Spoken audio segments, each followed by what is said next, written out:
Hello, my beautiful souls. Welcome sa ating tarot reading sessions. Keep in mind, general reading po ito. Maring mag-resonate, maring hindi. Kunin niyo na lang po kung para sa inyo and leave the rest. Maaaring mag-shift ang energies or magkabaligtad ang sitwasyon. Kaya kayo na pong bahala kung saan kayo nakalugar sa reading natin. So, let's see.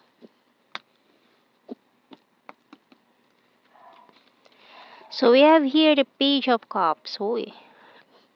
Five of Wands. The Nine of Cups. Six of Cups. Eight of Wands. Ace of Cups. King of Swords. And the Four of Wands. Yan. Alakas ang twin flame energy dito, ha? So, if you're dealing with a twin flame, so you have 11-11 card dito. So, maaaring your twin flame is now thinking of you and wanting this new chapter. Parang may magbubukas na new chapter with you and this person. So, gusto niya mag-work out to. Tingnan natin, anong message ng Archangels? Parang gusto niya nang gawan ng paraan to mga conflict, ito mga problems, gusto niya nang gawan ng solusyon. And we also have here Outdoors by Archangel Jophiel. Go outside, get some fresh air, and connect with nature to relieve stress and gain new creative ideas. So, maaaring mag-meet kayo outside unexpectedly. So, tingnan natin. I regret lying to you. I don't react when people mention you. So many things remind me of you. And I'm starting to understand our connection. Kasi ngayon nauunawaan na niya kung ano bang meron sa inyong dalawa. And talagang this connection is divinely guided. So many things remind me of you. Oh. You don't know how hard it was to let you go. Who? And I knew exactly what I was doing. So, nagmatigas siya noon eh. Kung hindi, alam ko yung ginagawa ko. 'Di ba? Pero ngayon, nare-realize niya na, ay, mali pala talaga ako. Ganon. So, ngayon, naunawaan na niya. And I wonder if you are happy without me. My life is not as together as it seems. Kasi nung nagkahiwalay kayo, nagkaroon kayo ng no contact situation, separation, ay parang hindi naging masaya yung takbo ng buhay niya. I love you unconditionally. So, tingnan natin. Signs and symbol cards tayo.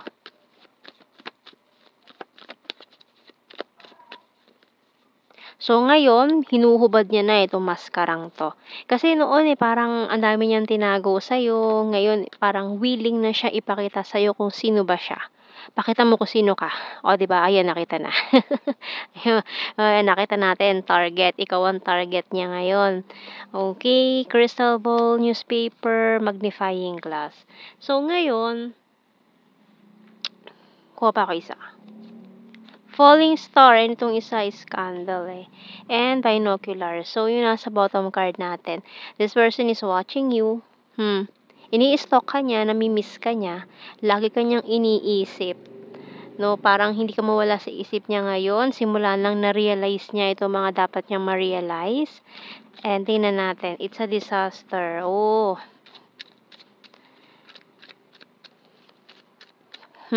Ngayon December, magpaparamdam to sa'yo. Maring batiin ka niya sa Christmas, New Year. Wow. Diba? Kahit na itong taon na to is ang daming hiwalayan na naganap, diba? So, maraming magiging maganda naman ng December. Sana all. Yan na naman tayo. Uy, it's a surprise, ha?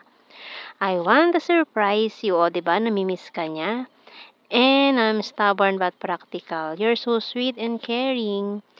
Feeling betrayed. I want to protect you. Giving up and you excite me. So, parehas kayo na-excite about this new conversation. Okay, so tingnan natin sa initials.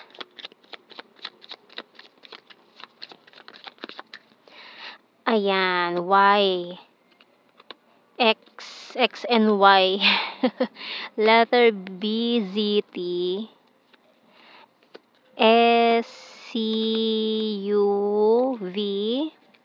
Bottom card, letter A. Okay, so tingnan natin. Kuha tayo ng blue card. We have here, wow, confessions. So, twin flame energy nga. Ang dami mga confessions na magaganap ngayon. Okay? And all strings attached. Wow. And tingnan natin sa ating general signs and messages. So, kung naman ito nangyari sa inyong nakaraan, no, talagang maaaring this person choose someone else over you or mas inuna niya yung mga priorities in life. Pero ngayon, marami na kasi siyang na-realize na mali pala yun. Mali pala yung mga nagawa niya sa'yo. And nagsisisi siya about doon. Parang gusto niya lumipad eh. Para agad-agad, as in now na, makita ka. Ganon. Ganon siya ka-excited. Grabe. Ganon siya ka-excited.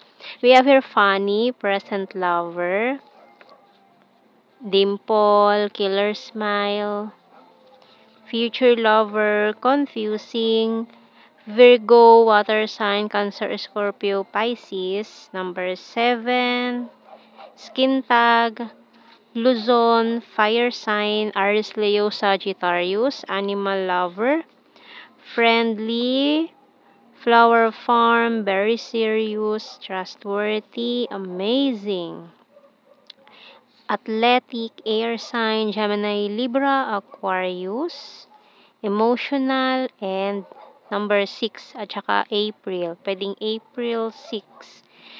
Aquarius, beach, and last card natin. Uy, long distance. Isa lang ba yun? Okay, so isa lang.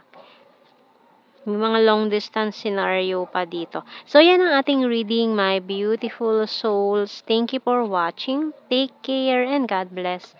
See you in our next reading, guys. Bye-bye.